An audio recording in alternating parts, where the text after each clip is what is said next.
Well, hello there, everybody, and welcome to episode 3 of the Super Mayo Rants podcast. Guys, we made it to episode 3 without getting canceled. Give yourselves a round of applause, a nice tap on your shoulder, give yourself a nice back rub or compliments, whatever floats your boat, I guess. But yeah, no, this is episode 3. I'm not gonna lie, I was on the fence about recording an episode for this week, just for a couple different reasons. There's some things that I wanted to talk about in a podcast that are a little bit more kind of like sensitive, for me personally. And as you can probably tell from like the title, or maybe I shouldn't say that because I don't know. Maybe I'll edit it out. I don't know. I'm gonna record it, and then when I'm going into post production and I'm going into editing, I'll review it and see exactly how I feel about it and see if I want to cut it or just post it. So if this is a shorter episode, just know there's probably something more that was recorded that just wasn't published. But if it's not included in this episode, then it'll probably have its own kind of episode. But also too, if this episode is short, there's also probably another reason for it. It's because my back is hurting. I know some of you guys have probably been around, for me, when I complain during streaming about like my back or anything like that. Sometimes I haven't really told like the whole story, but I guess just like the TLDR is that like, God, what, like 10 years? No, not 10 years. About 8 years ago, I was carrying like my PC down a flight of stairs, but I was carrying it in the dumbest way possible.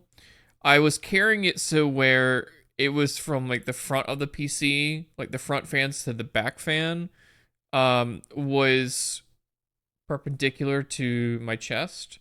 So I was carrying it with it just sticking out with like long ways going forward instead of like side to side. I should have carried it from side to side. I don't know why I didn't. I think it was just easier for me to pick up the PC at that point from with that direction, and I just didn't want to set it down after I picked it up. So I just kept it.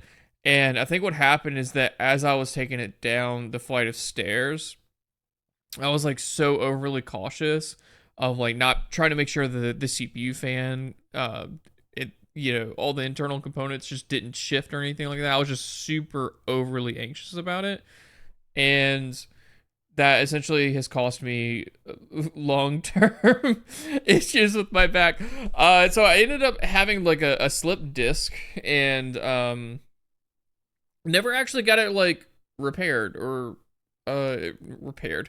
I never really got it. I never got surgery for it. Never got a shot. Never got anything like that. Although I am kind of like considering those options now that I have access to like relatively good health insurance, and just through like my job and everything. So I'm kind of considering that.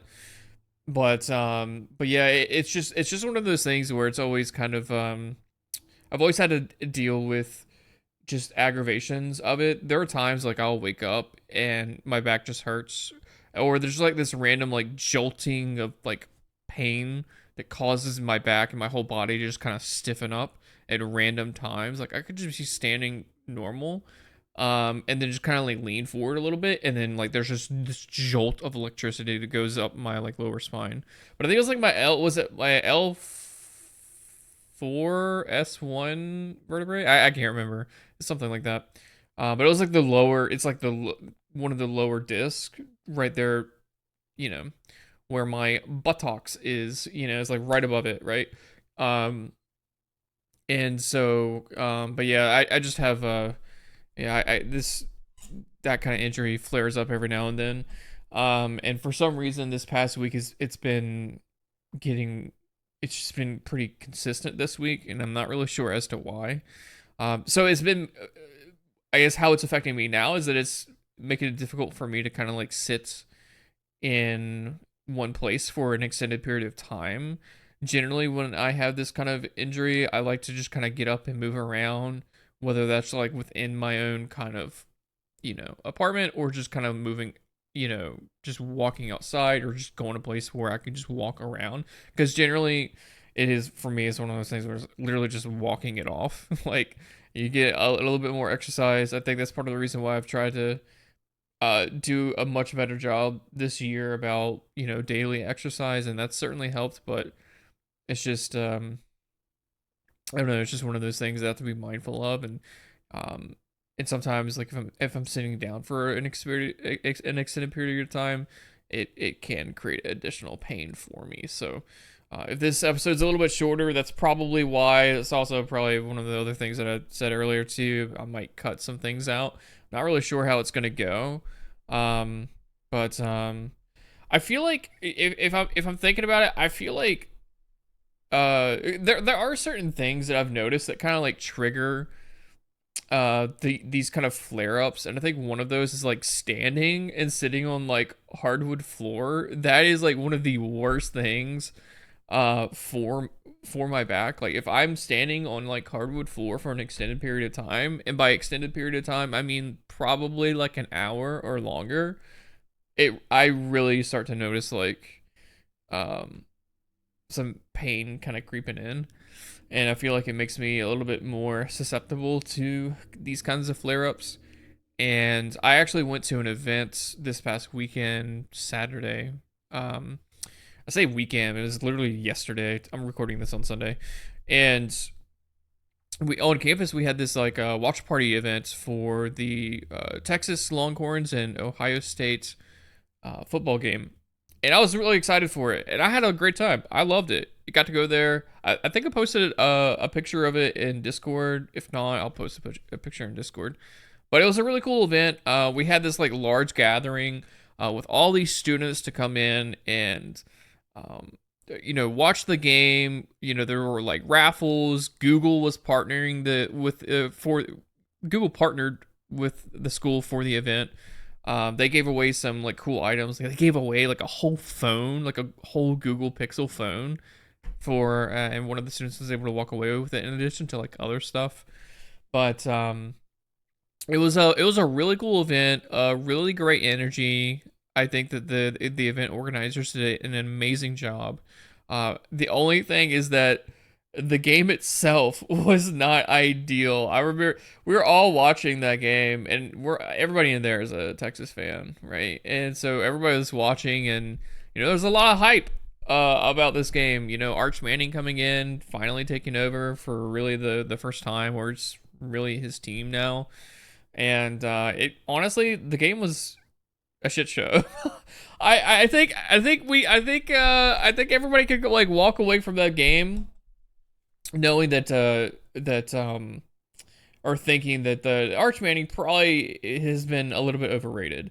Now, I will say, like, it did feel, this game felt a little bit different in the sense that Arch Manning did not look like the same Arch Manning that he did last year. Last year, he looked like he stepped in right when Quinn Ewers went down. And he stepped right in, and they just like let him rip, And it just felt like throughout this game yesterday, it felt like he was, I don't know what the right word is, but he felt very restricted, confined to. He didn't really have. He never really looked comfortable in that game, which, to be fair, I think that's a lot of credit to Ohio State's defense and probably the scheme that Matt Patricia probably designed. He probably threw some things in there, probably shook up like Arch Manning, and I get that, but something just from an offensive like standpoint and some of the calls, like it just feels like they're really trying not to put too much pressure on Arch or not asking him to do too much. But I think that they were just, I think he was just kind of mishandled. I think that's ultimately what it came down to. And I think if you really want to go back, like Monday morning quarterback this, I think it was coaching malpractice when Texas was down on the goal line where they got stopped on 4 downs. And of those 4 downs on the goal line, they try to run Arch Manning into the end zone, including like the tush push attempt on 4th down, which I think was the dumbest call. Like at that point you already tried to run it in twice with Arch Manning, it didn't work, and and you're also trying to do a tush push with a brand new offensive line where you have 4 new offensive linemen, and then 1 returning offensive lineman, and you're trying to do that with Arch Manning, who isn't like the toughest. I mean, he's a tough quarterback, but he's not built to run through or smash through a defense of that caliber. So I think that was kind of dumb. I think that they probably should have they should have ran something. I don't mind like 4 running attempts. I just think it's wild to have 4 downs. 4 downs on the goal line and not once you try to run it in with your running back. I think that's kind of wild. But, hey, who am I to say? I'm just a PNG tuber doing a podcast here on YouTube. And I ain't in the college ranks. I'm just an outsider here. But aside from the game itself, the game itself was fun. The event itself was fun. A lot of cool prizes. Got to meet some people and got to see some of my coworkers. That was really cool. And then I tell you what, this is just a great. Can we just practice gratitude for all the football lovers out there? Can we just practice gratitude for the fact that we are now being blessed with football until mid-February? Like, can we just take a second to appreciate that? I've done both of my fantasy football drafts. I've college football kicked off technically on Thursday, and I got to see my NC State Wolfpack beat up on ECU, which we almost lost. I think it was a moral defeat for us, but we won the game. But yeah, no, it's this is just a great time of the year. I love this time of the year because it's just when you bring back all these sports, so much to look forward to for the fall and winter season, and then also spring as well. It's gonna be good times. We have college football starting this week, and then we have NFL starting next week. The beginning of my Carolina Panthers journey to the Super Bowl. Cannot wait for Bryce Young to lead us to the promised land. Crazy. But yeah, no, like yesterday was kind of cool. It was kind of like the standard like crazy things happening on opening weekend of college football. You had Florida State, an unranked Florida State, upsetting Alabama, who I believe is still way overrated. Like what justification did Alabama have based off of the season that they had last year and the people that are returning this year? What justification was there to rank them at number 8 in the entire country? I think that's wild. I feel like that's a whole episode right there, just talking about that and all these like SEC biases. But I think that that's wild. I think the Castellanos guy, the quarterback that transferred from Boston College, I'm an ACC guy, so I'm familiar with like a lot of the ACC players, and I knew that guy, watching him at Boston College, I knew that he's going to be a good quarterback. I am glad that he was able to get out of Boston College and get to a more or a higher caliber program, just to get a little bit more attention. I think he could be one of those sleepy. If Florida State continues to do well throughout the season, I think that he could be one of those like people that kind of slides into that Heisman discussion towards the end of the year. But that's all really kind of predicated on Florida State's success.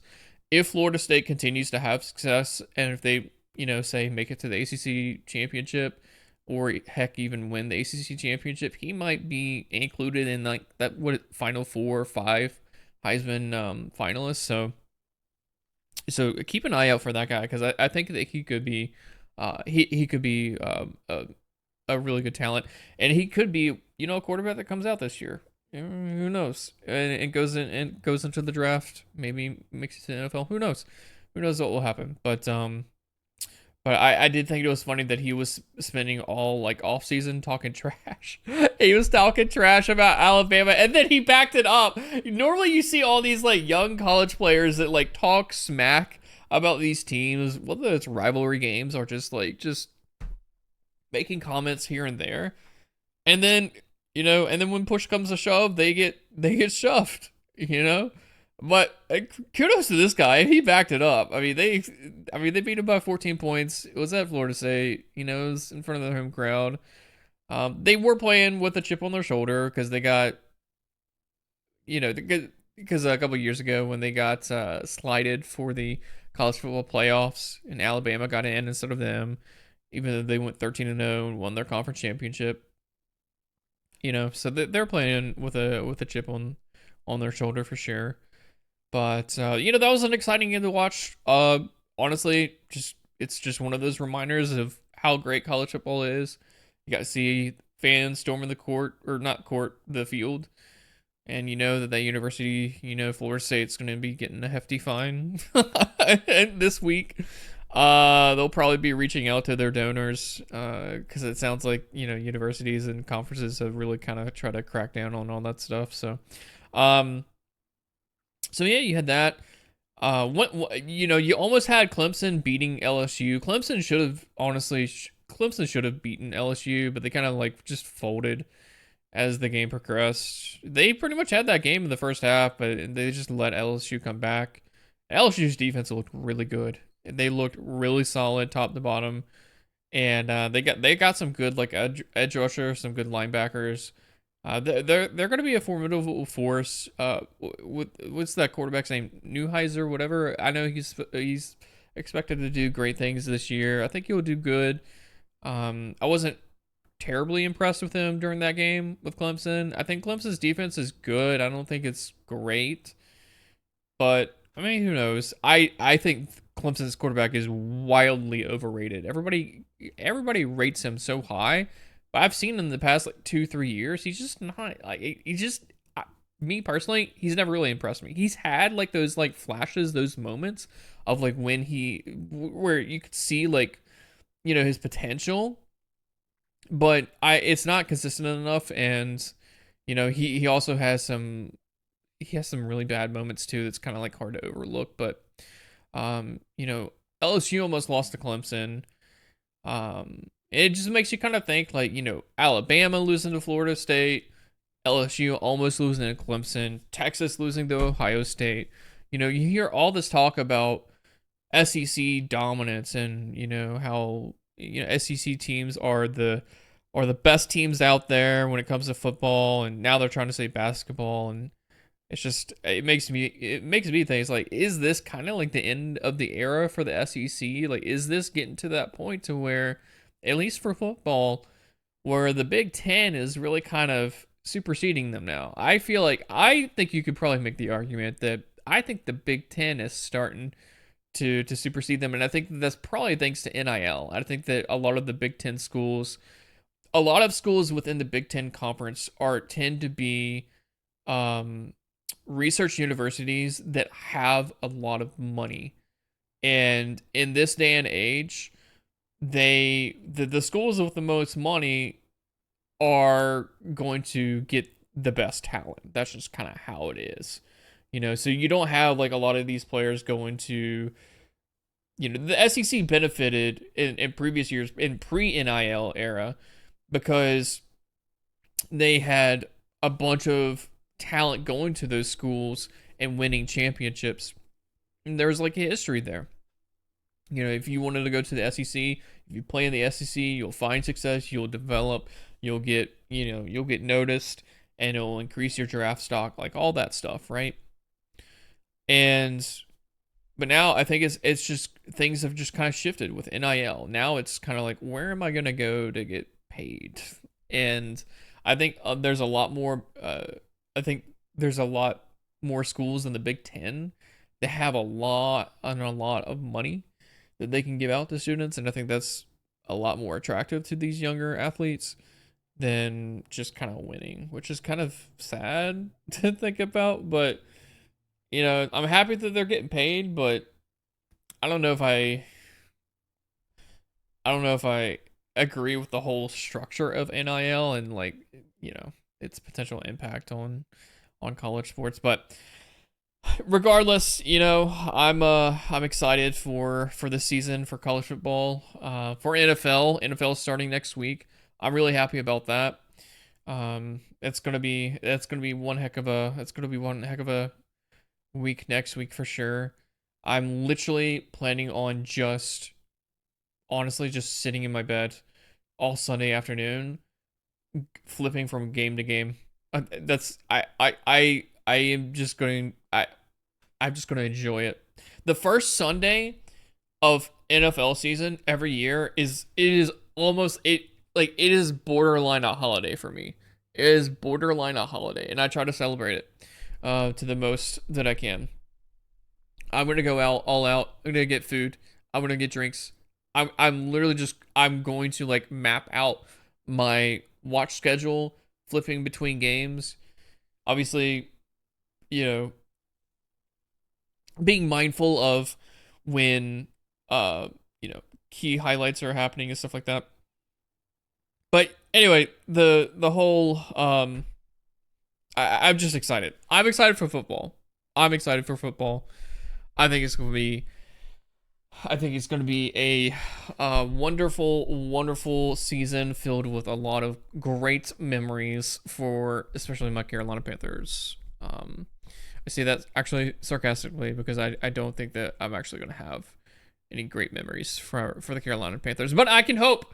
I can hope the Panthers will do well. I can hope that the Panthers will make it to the Super Bowl. And I just have hope. Don't take that hope away from me. Carolina Panthers are gonna win the Super Bowl. I believe. But yeah, I also I'm hoping to be able to kind of sit down and watch all those games next week if my back doesn't continue to be an issue. If my back continues to hurt, it's gonna make that viewing experience just a wee bit difficult. I ain't gonna lie.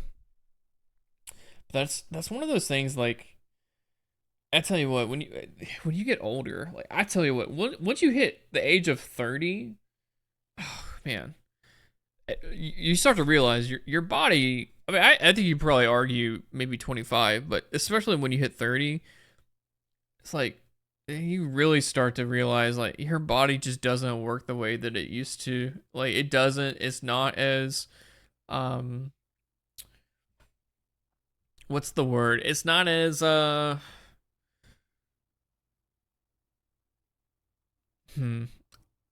it's not as you just don't bounce back. You just don't bounce back as fast. You just don't rebound as fast as you don't recover as fast as you once used to. So that's yeah, so I should probably go get that. I should go probably get that checked out. There's a lot of like health stuff that I've been like looking into lately. Like I said, just because I've got like health insurance and everything, that's like good health insurance. So now I'm kind of trying to take advantage of that. And so I'm looking into like things like my back and like trying to figure out like exactly what I can do to help that. As far as whether it's like surgery or shots or whatever it may be to like help ease the pain and the discomfort. That's also, for full disclosure, that's also part of the reason why I haven't like streamed on my main channel like this past week, is because I just have not felt comfortable to do so, and I just didn't want to. And also because Valorant was giving me a lot of issues. That'll be a whole episode of me just ranting about Riot. But for the longest time, I couldn't even open the game of Valorant. I had to go through a whole bunch of troubleshooting steps that included me changing like my DNS settings, and then just a bunch of like system configuration stuff just to make Valorant run. It's a whole issue, but that's the Valorant not working in combination with my back hurting. It just is the reason why I wasn't streaming this past week. But I wanted to sit down and at least try to record this just to get some kind of I guess content out there for this week. But I did I did want to talk about something that is a little bit sensitive. I don't know if I don't know if I would say it's sensitive to me, but it is important to me. Um, and full disclosure, before I kind of like get into this, I want to just kind of like just say like a couple things. Like one, um, if I'm going to be talking about some like kind of like mental health kind of like related uh uh things, if and specifically regarding like body dysmorphic disorder. So if anybody is kind of sensitive to those things, I just want you to know this is kind of your warning. Pause the video, walk away. If you don't feel comfortable listening to something like this, that's completely okay. I do not judge you. I do not judge you one bit. But yeah, so this is just kind of your warning because I'll start to get into that kind of like territory here. Um, and also, I just want to preface this by saying, like, I'm not looking for any kind of sympathy out of this. I'm not looking for attention. This is purely just me because I want to talk about this just so that it's out there. This is something that I've thought about for a very long time. And I think right now I'm just kind of at that point to where I just want to, I think I just want the, I, I just I just want it out there. I don't necessarily, not necessarily like looking for like a conversation about it. I'm open, completely open to conversation about it. I love having conversations about it. But this is really just for me to put it out there so it feels less of a burden on me, I guess, if that makes sense. It's kind of like weird uh to kind of articulate my thoughts around this because I don't really, to be quite honest, I don't really talk about it all that much. Um, it's not really something that kind of comes up very often in conversation, and so this is kind of, if I'm a little bit kind of like uneasy or anything like that, it's just because I don't really talk about this all that much, to be honest. But I think that it's just like time for me to kind of like talk about this like on these kind of like channels and talk about it. I've thought about like different ways to kind of address this and kind of trying to broach the topic, but I've thought about like just recording videos or putting them out on YouTube or talking about it on like TikTok or something like that. But I feel like this is probably the best setting for that because I can kind of just freely talk about it instead of having to worry about wrapping up like all my thoughts in like 60 seconds or less, and putting the right hashtags on it and everything, like but yeah, so like I said, it's specifically want to talk about body dysmorphic disorder, and just so that everybody is kind of like aware, body dysmorphic disorder, also commonly referred to as body dysmorphia, is generally defined as like it's like a mental health condition characterized by a distressing preoccupation with like perceived flaws or defects in like one's own appearance. Um, Oftentimes these flaws are either not observable to others or appear very slight. Um, but even with that considered, people with BDD um, experience significant distress and often engage in kind of like repetitive behaviors, an attempt to kind of like quote unquote like fix or like hide the like imperfections. And so there is some kind of like crossover too. There are some kind of like comorbidities between body dysmorphic disorder and then also like obsessive compulsive disorder too. I think I also want to say this too. We should never self-diagnose. Okay, this is gonna be a situation where it's do as I say, not as I do. Um, but I do. Although I've never been diagnosed with anything, including like obsessive compulsive disorder or body dysmorphic disorder. I want to make it that clear. I've never been like diagnosed with anything. I've talked about these things, but never to anybody that can render a diagnosis. So I've talked to like mental health professionals, but nobody that can render that diagnosis, right? So, I think, but based off of the conversations, I could see, some of the symptoms that I have experienced align with specifically body dysmorphic disorder. Um, and just so that you're aware, dysmorphic disorder, there's a few different pieces of a criterion to be able to like render that diagnosis. I actually have the DSM-5 pulled up. Let me see. So there's four different characteristics, four different criteria that you need to meet in order to receive a body dysmorphic disorder diagnosis. The first is there needs to be like a preoccupation with one or more perceived defects or flaws in physical appearances that are not observable or appear slight to others. And that's going to be a key one because I'm going to kind of go back to that one when I talk about how it relates to me. The second point is at some point during the course of the disorder, the individual has performed repetitive behaviors, kind of like mirror checking, excessive grooming, skin peeking, reassurance seeking, things like that, or mental acts comparing their appearances with others in response to the appearance concerns. The third point is it's the preoccupation causes clinically significant distress or impairment in social, occupational, or other important areas of functioning. And finally, the last point is the appearance preoccupation is not better explained by concerns with body fat or weight in an individual whose symptoms meet diagnostic criteria for an eating disorder. So, with that information in mind, with that conceptualization of body dysmorphic disorder, I will say this: I don't know if I think because of that first point talking about the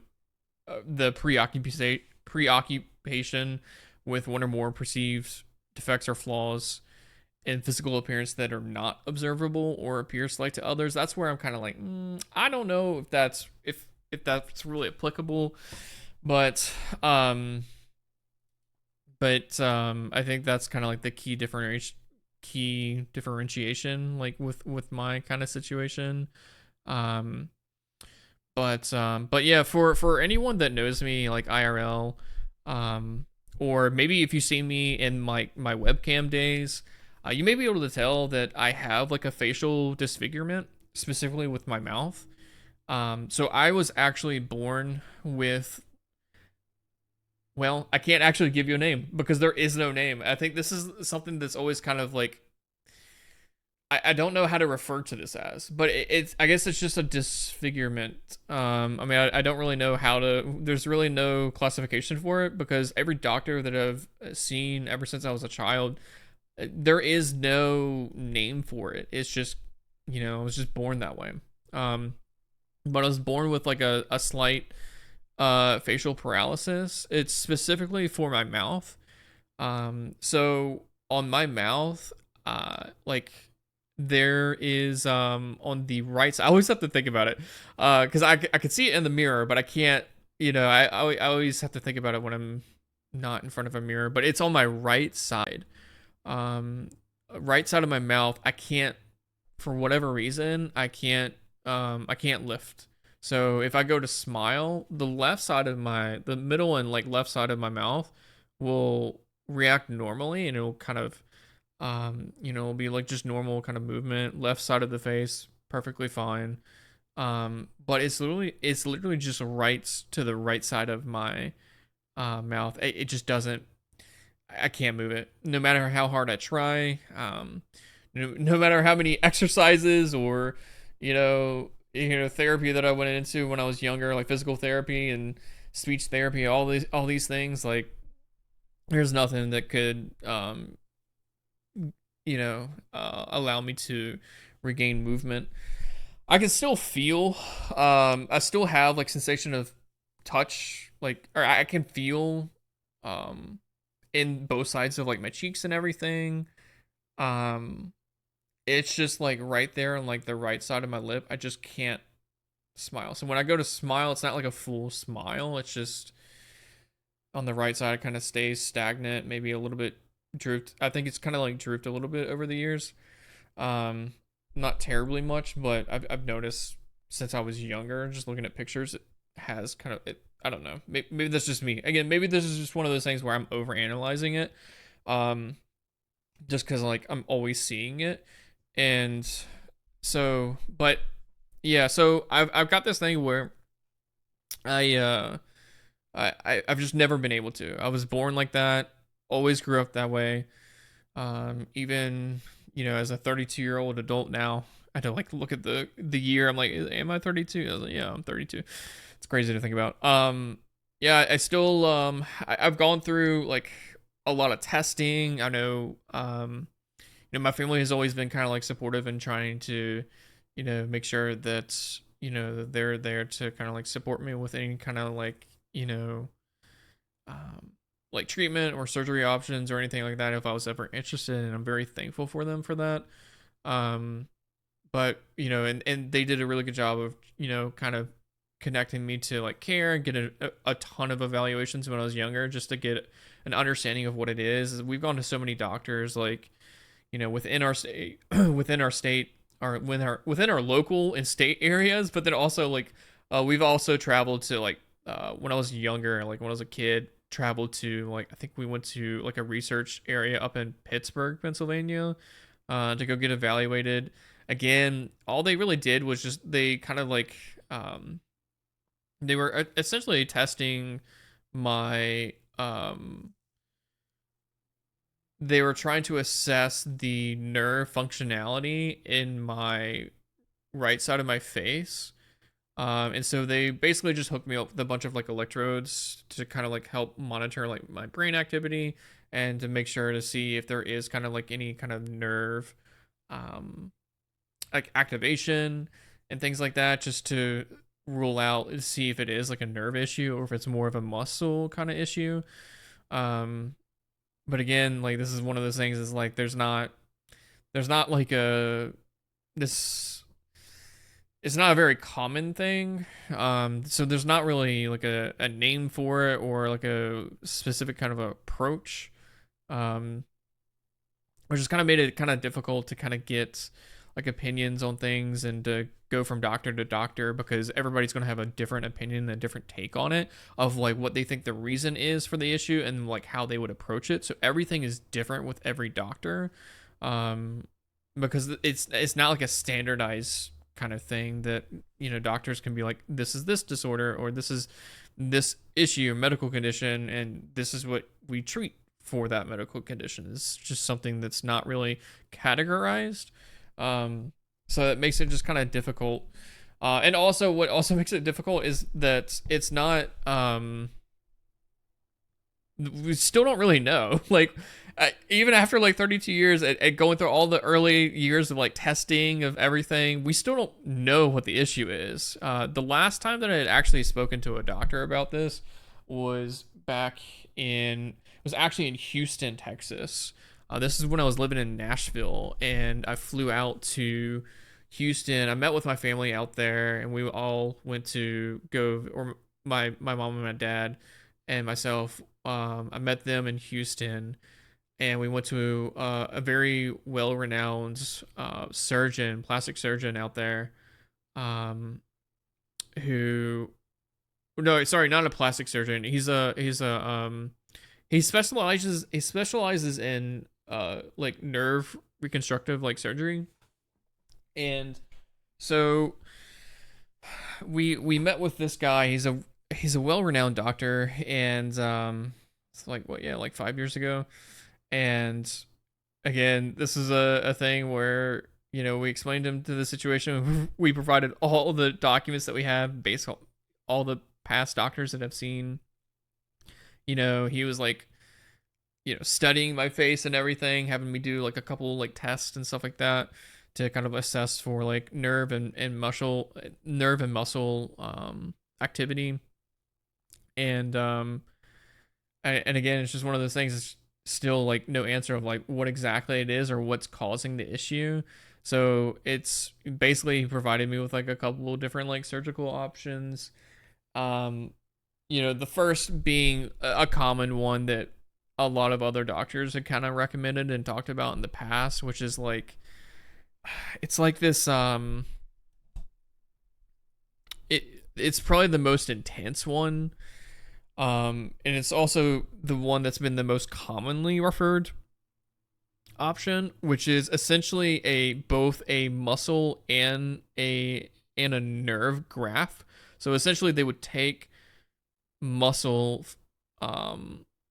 from like my thigh, and they would also take nerve from a different part of my from a different leg. Um or they said that they would take it probably from like my foot. So they would take muscle from like my thigh, and they would take a nerve from my foot, and they would essentially put it essentially transfer it to the right side of my mouth, so that there is so they would so there's muscle there, so the muscle can connect, and to make sure that like the right side of my face can like lift it, like as I'm like trying to like smile or just move my mouth. um and um and and then they attach the nerve and hope that the nerve will still like remain active, that it's a good nerve, and that it will connect with all the other nerves and develop and be able to like transmit like signals, and to allow like that the muscle to be like activated and to move. So that's probably the most kind of like intense kind of like that's like the more intense surgical option, because excuse me, that would require me to go under. They'd like do like an incision on like the side of my face. They say that it's a small incision, but I don't think that it's a small incision. I think it's a pretty significant I think it's a pretty significant scarring. But it'll just be like along the side of my face, like kind of like under like my like kind of like jawline. And they go in and attach all the stuff, and then after the surgery they would keep me in the hospital for, I think they said 2.5 weeks, and just to monitor like progress, just to make sure that like I reacted well to it. But it would just basically, the follow up would be like they basically said I wouldn't notice any kind of changes for probably about 6 to 8 months. So because that's just so that it gives the muscle and the nerve a chance to time to kind of develop and attach, and create a bit of like synergy there. um so but the issue, that's the most commonly referred surgical option. It's something that I've never really like. I've heard that like when I was younger, like in elementary school. I've heard that option then when I was in middle school, when I was in high school, and now in my adult life, like I've heard it. So it's like that seems like that would probably be the option that the doctors would probably want to go through with. It is the more intense one. Again, requires me to stay in a hospital, and long term probably wouldn't see any difference for a while. But then in addition to that, you also have to consider there's like also scarring that's gonna be like alongside of like albeit like under kind of like my jawline, but it's still like there. And then like um and then even with that, like the issue is that, and this is why I didn't want to do any kind of surgery when I was younger in like middle or high school, is because it's you can go through all of that. It's very intensive, and you can go through all of that and it just not work out because the nerve doesn't take effect. And it's not a very certain thing because of from my understanding, from what has been relayed to me, is that from these doctors, is that it's not a guarantee for nerve grafts to be effective, or for them to be successful, because of the low successful because of the low success rate of nerve grafts. They can't give me a specific percentage of how what the likelihood of it being a successful surgery being. So back in the first time, the only time I've ever gotten a specific percentage of what is the success rate of this if we went this option was back when I was in middle school. And ever since then, all the doctors I've talked to have never given me one because it's the success rate is so low that they can't say it. But they told me that back when I was in middle school, it was like, I think they had said it was like a 35% chance success rate. So you're going through all of that. You're taking muscle out of I'm taking muscle out of my thigh. I'm taking a nerve out of my foot. I won't be able to feel part of my foot for the chance. And then also I have a scar along the side of my face for the chance of me being able to like, you know, being able to have like a full kind of like smile. So that's yeah, so that's what I think has always been something that's kind of like it's been a factor. I wouldn't say that's the reason why I haven't like elected to do like surgery or anything like that, but it's something I've always like considered. I will say that the last doctor that I went to also proposed like a different option, which was just kind of doing just like a muscle graft and not worrying about the nerve. Just because I have feeling in the right side of my face, he thinks that I could probably just get away with like just doing a muscle graft. But the issue is that it would basically, the muscle graft would just basically lift my mouth up to a point to where it's just pretty much static and it just is lifted up. And it doesn't, there's not really, it'd be more kind of like a static, it basically, the lip would just kind of like stay in place. But with the previous method, you're adding like the nerve and the muscle, so as it's creating more dynamic movement. So like as you know, laughing, smiling, things like that, like it's going to react. But with just like a muscle graft, it literally just like it's like a permanent like lift, and it doesn't do anything else. It just lifts it up. That's like another option. There was something similar to that was recommended to me before, but nothing that's but the way that this doctor said that they would go about it seemed a little bit more seemed a lot less intensive than like what the other doctors had recommended. So so those are kind of like the surgical options that have been like, you know, presented to me. But I think, you know, but like, you know, for me, like this has always been, I guess like not being able to like smile, has, you know, it's affected me, growing up and like, you know, especially when I was like younger, you know, back in the elementary and middle school days specifically, and also like high school too, not so much in my adult life. Like I'm fine with it now. Like I don't feel like, I well you know, there's you know, every now and then like there are some things that happen that kind of like that might like get to me a little bit, but it's, for me, it's a whole lot easier to manage than now than it used to be when I was like younger.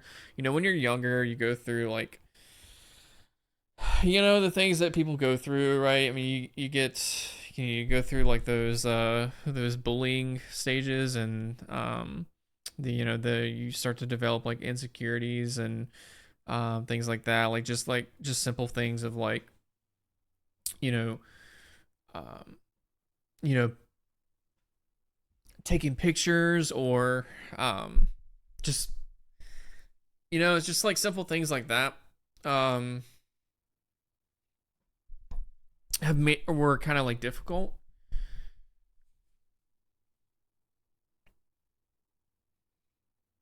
Also like things like um you know, just like trying to like, you know, it's just I don't know, it's just like things like if you're, you know, just, you know, about to take a picture and, you know, everybody says smile and everything, and it's, you know, you hear it and it's just kind of like, I could try. I'm like, I could try. And then you see the pictures, and you know, it's and then it's, you know, you see it and you look at it, and it's just like, I don't like that. I don't like that. That's why it's like I don't like, even really to this day, I don't like being in pictures. I don't like taking pictures of myself. I don't like doing any of that. Um, and just because it's just, I don't know. I just kind of It's just kind of how I developed, I think, from a young age. Just things simple as smiling or taking pictures, laughing, um, you know, just general like interactions with like people, especially like new people.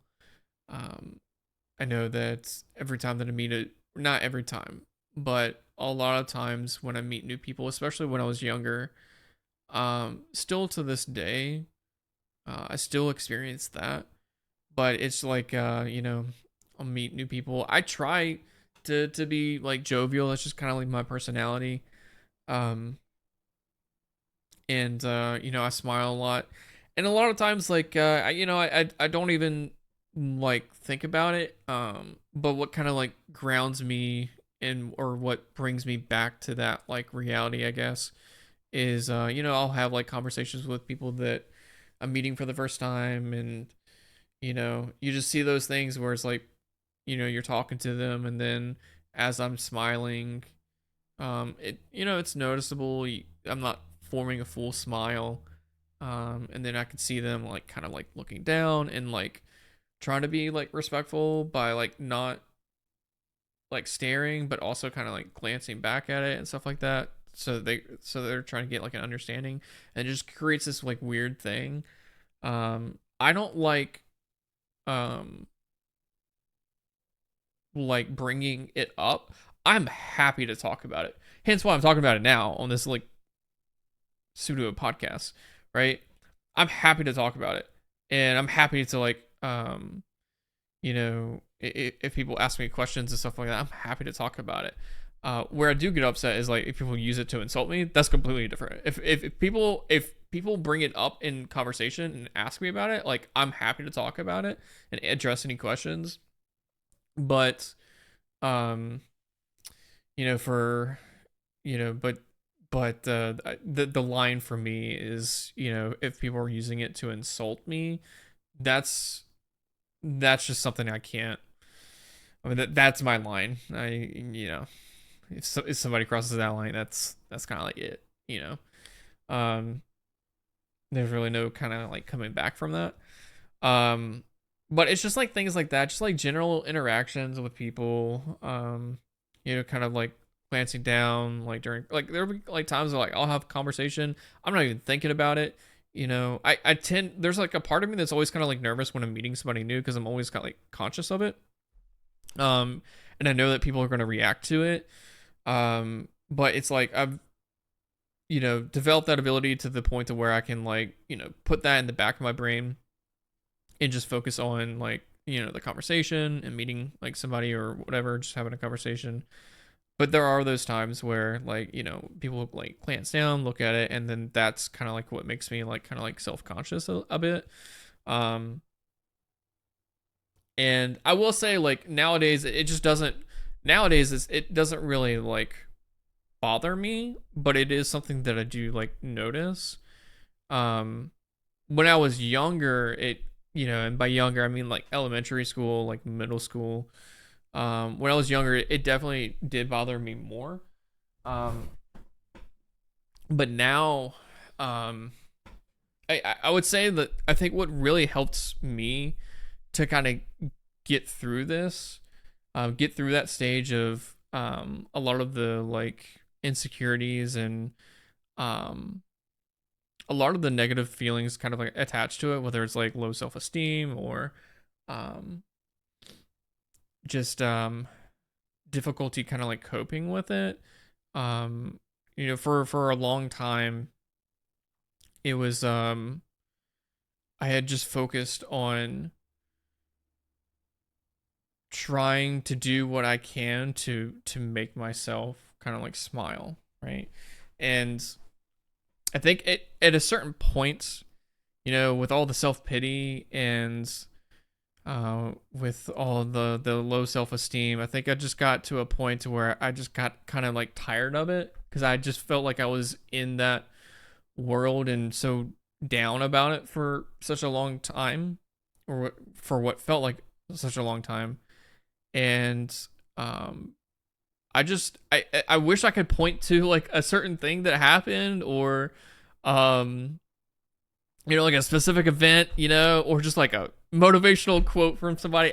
No, it's just it just got to a point. I think it was just a general thing. Like, it just got to a point where I felt like I had just been so down about it for such a long time that I just got tired of it. And and I just decided, I'm not going to focus on just trying to smile, quote unquote, normally anymore.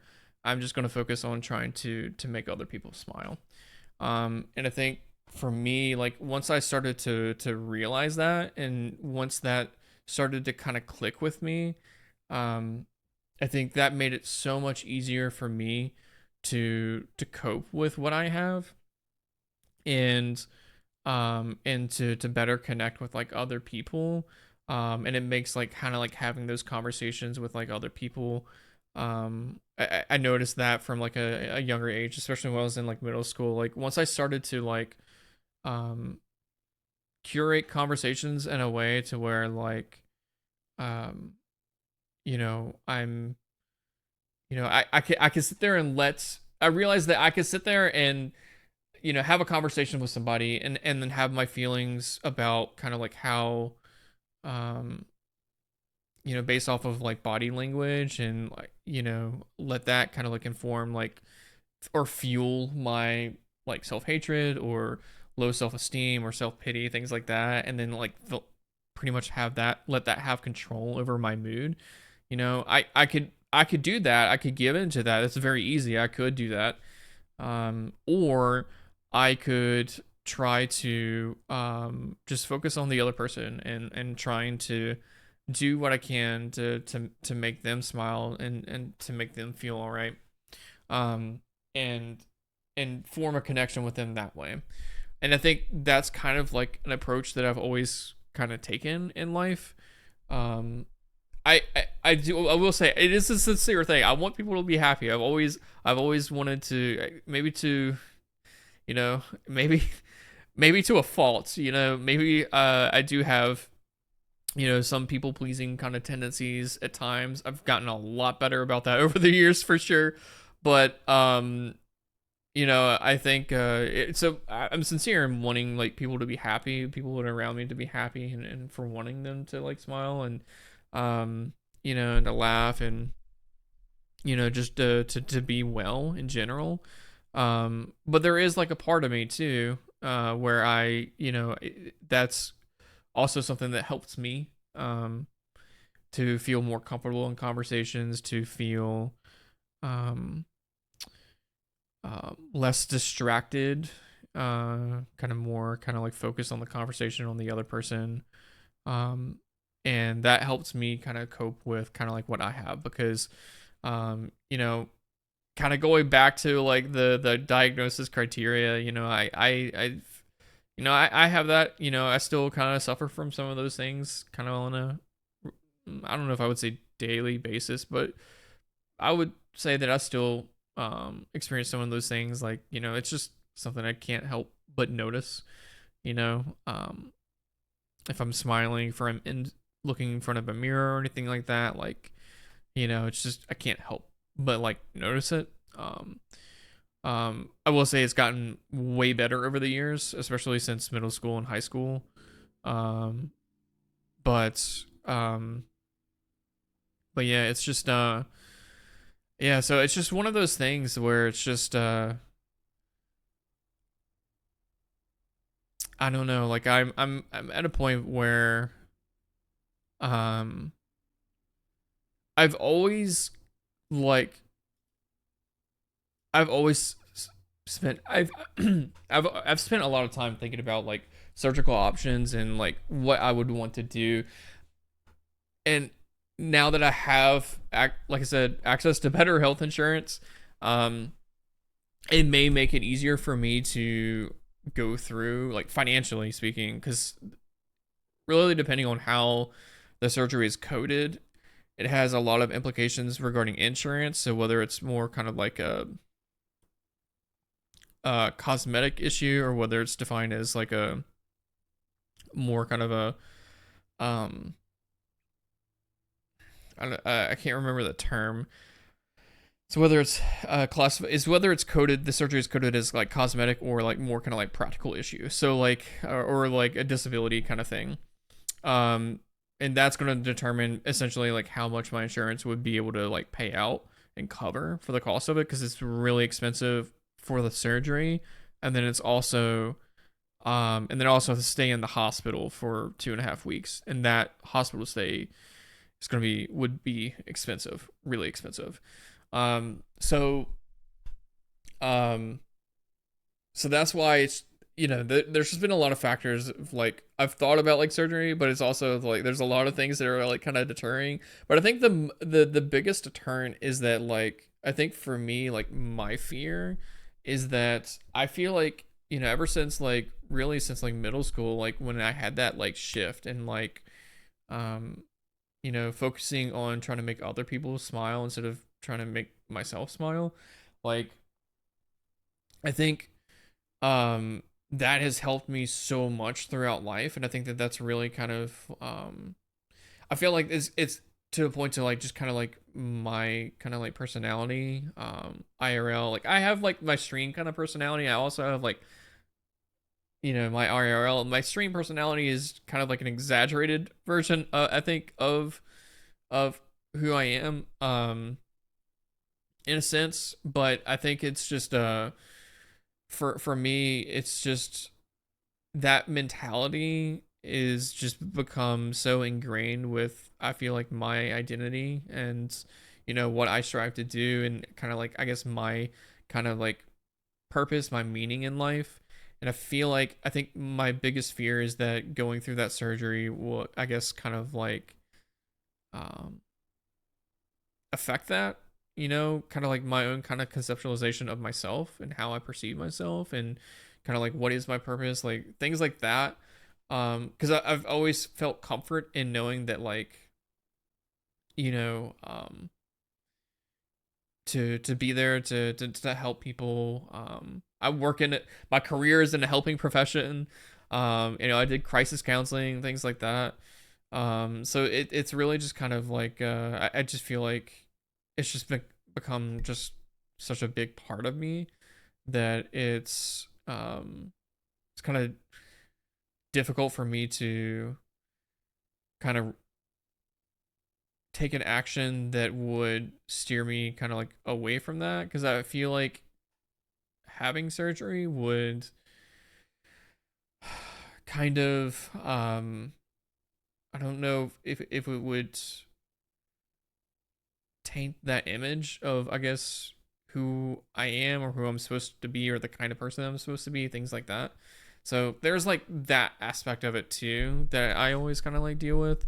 So it's like, for me, it's just not always as simple as just scheduling the surgery and coming up with the finances for the surgery.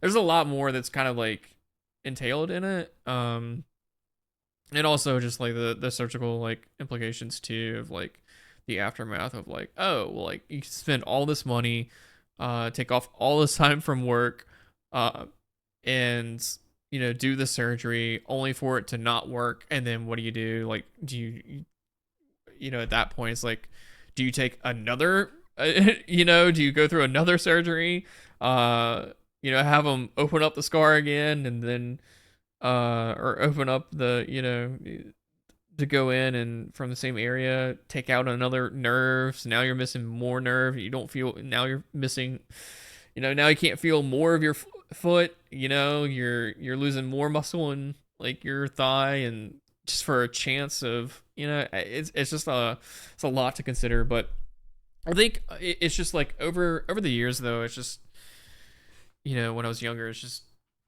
especially when I was younger, it was just kind of difficult to kind of cope with these things. And I think as I got older, again, like I said, like once I had that kind of like mental shift, things became a lot easier for me over time. And I'm in a really and don't get me wrong, like I'm in a really good place now. There are things that like I'll notice here and there that are like, um, mostly with interactions with people that I'm meeting for like the first time. Um, but I've just gone through it so much that I've kind of developed like an ability to cope with it and be comfortable with it and learning to accept it. And then also like, the whole kind of like, loving myself for who I am and all that stuff, stuff that you would normally hear. But all the self-love and all that stuff. So, and just like loving myself for who I am. And, and so I think, I guess, yeah, for me, it's just, but I've never really kind of like, the thing is, I've never really kind of like talked about this in like especially not a public way. I've only talked about this to like, I haven't talked about it in depth like this with anybody really, aside from like my family, well, aside from like my mom and my dad. Um, and, they're the ones that I probably talked to the most about it. I've talked a couple times about it with like my therapist in the past. Um, but nothing like in depth. And like the purpose of me, again, like I said before, like I know this is kind of like a weird kind of like, this has probably turned out to be like a weird kind of like podcast, but I just want to go back to say like, the purpose of this is not for me to get any kind of like, I don't want sympathy. I don't want sympathy. I don't want attention. I honestly just want to talk about it just for the act of putting it out there. I think for me, I find comfort in just knowing that I've talked about it in a public way and it's out there, like that information's out there. And I think that that's important for me because I think that's probably the biggest difficulty that I experience with this in my adult life is just feeling like having like the burden of trying to talk about it, because again, like I said, I don't really feel I am 100% comfortable like talking about it if people have like questions about it or like respectful about it and stuff like that, like 100% like open to talking about it, and I will yap away. But as I have been for the past like 40 minutes when I've been discussing this, but it's just one of those things where I don't I just don't go out of my way to talk about it. I don't like bringing it up myself because I feel weird. I just feel awkward and weird bringing it up myself. Like, hi, I'm Mayo and I have a facial disfigurement. Like, like I just don't feel, which is why I'm also thankful for like people that have, kind of like approached me in the past. Like I know, two specific people, honestly, in my adult life, that have like approached me, like I've talked about like kind of things, like I've kind of explained it to people in conversation, but it's kind of like, it was kind of like a organic kind of, it came up somewhat organically. But I do know that there are two people that just kind of like asked me in a very respectful way, but asked me kind of like out of the blue, out of curiosity, about it, and gave me the opportunity to kind of like talk about it, and allowed me to kind of like open up. And I always be thankful for Leah, and then also for Brian as well. I will always remember those two people, because those are the two adult people who have kind of like asked me like out of the blue, like unprovoked about it. And out of my 14 years of being an adult, and so, but yeah, I'll always be thankful and appreciative of that. But yeah, it's just, but I think that like, for me, it's just, again, like I said, I don't want any sympathy. I don't want attention. I just want to say this and talk about it just so that it's out there. and hoping that this creates a little bit of like comfort for me, so that I don't have to kind of, I guess have to uh, just to make it feel less like a burden, make me feel like it's gives me a bit more of a control over it. That's what I'm hoping that posting like a video like this will do for me, but we'll see how it goes. um but yeah, so that's just kind of just to kind of give you guys just kind of an understanding of like who I am, and that's kind of like what I want to do with this like podcast, is just kind of like give you guys a little bit of insight of like me. I don't always like talk about things like this. Don't ever talk about things like this really on stream and stuff like that, because I feel like this is the podcast, like this can have like different vibes from like a stream. If I start talking about this on the stream, it's like whole different vibes. I feel like this is weird. I don't know. But yeah, but yeah, I felt like this is probably a good space, a good environment to kind of like start that conversation about things like this. And for anybody that's, and I also just want to encourage like anybody that may be going through anything related to like body dysmorphic disorder, body dysmorphia, or really any kind of like self-esteem, body image issues, things like that. Like my biggest recommendation is to reach out to a mental health professional, whether it's in your local area. You can even start by just calling like crisis counseling. You can just call 988, things like that. Just start that conversation, just so that you can start talking about it. I say 988 because I know not everybody has access to like counseling services, which is unfortunate. And counseling can be very expensive. That's why I think just kind of like reaching out to somebody like 988, this is a free service, texting, calling, whatever it may be, online chat, like just to start that conversation. Um, I think that can be helpful for some people.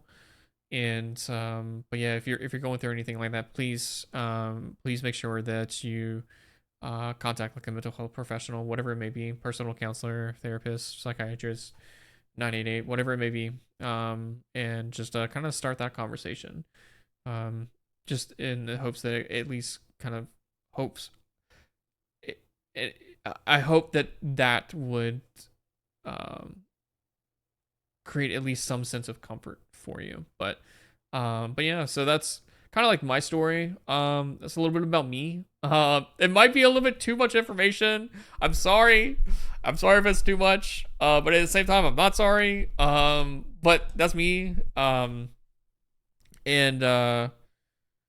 but yeah, so that's just kind of like just some things that I kind of went through, still kind of going through. And I just kind of wanted to open up about it, just talk about it, just so that it's, again, like I said, so that it's out there, just make people aware.